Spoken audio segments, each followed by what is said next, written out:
ಶುಭೋದಯ. ಅಪರೂಪದ ಅಟಲ್ ಸರಣಿಗೆ ಸ್ವಾಗತ. ನಮ್ಮ ದೇಶವನ್ನು ಆಳಿದಂಥ ಬ್ರಿಟಿಷರು ಬಿಟ್ಟು ಹೋದಂಥ ಒಂದು ಬಳವಳಿ ಅಂತಂದರೆ ಇಂಗ್ಲಿಷ್ ಭಾಷೆ.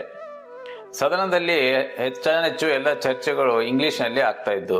ನೆಹರೂಜಿ ಅವ್ರಿಗೂ ಕೂಡ ಇಂಗ್ಲಿಷ್ ಬಹಳ ಪ್ರಿಯ ಆಗಿತ್ತು ಮತ್ತು ವಿದೇಶಾಂಗ ಖಾತೆ ಅವರ ಹತ್ರನೇ ಇತ್ತು. ಸದನದಲ್ಲಿ ಚರ್ಚೆಗಳಲ್ಲಿ ವಿಶೇಷವಾಗಿ ವಿದೇಶಾಂಗ ನೀತಿಗೆ ಸಂಬಂಧಪಟ್ಟಂತ ಚರ್ಚೆಗಳಲ್ಲಿ ಅಟಲ್ಜಿ ಅವರಿಗೆ ಬಹಳ ಆಸಕ್ತಿ ಇರ್ತಾ ಇತ್ತು.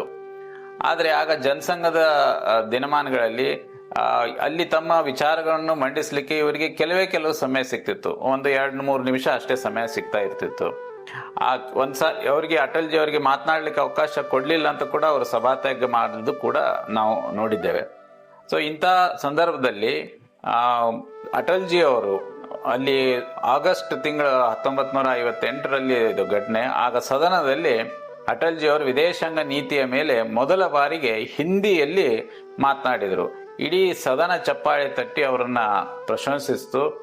ಅವರ ಈ ಹಿಂದಿ ಭಾಷಣವನ್ನು ಕೇಳಿ ಸ್ವತಃ ಪ್ರಧಾನಿ ನೆಹರು ಅವರು ಕೂಡ ಅವರನ್ನ ಅಭಿನಂದಿಸಿದ್ದು ಉಂಟು.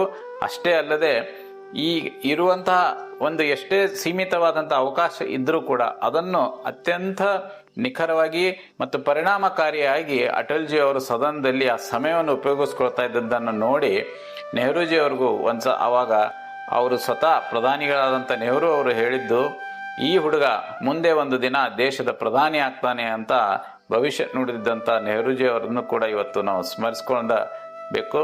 ಮುಂದೆ ನಮ್ಮೆಲ್ಲರಿಗೂ ಗೊತ್ತಿದೆ, ಪ್ರಧಾನಿಯಾಗಿ ದೇಶವನ್ನು ಯಶಸ್ವಿಯಾಗಿ ಮುನ್ನಡೆಸಿದಂತಹ ಅಟಲ್ ಬಿಹಾರಿ ವಾಜಪೇಯಿ ಅವರು. ಇಂಥ ಇನ್ನೊಂದು ಪ್ರೇರಣಾದಾಯಿ ಘಟನೆಯೊಂದಿಗೆ ಮತ್ತೆ ನಾಳೆ ಬರ್ತೇನೆ. ಅಲ್ಲಿವರೆಗೆ ನಮಸ್ಕಾರ.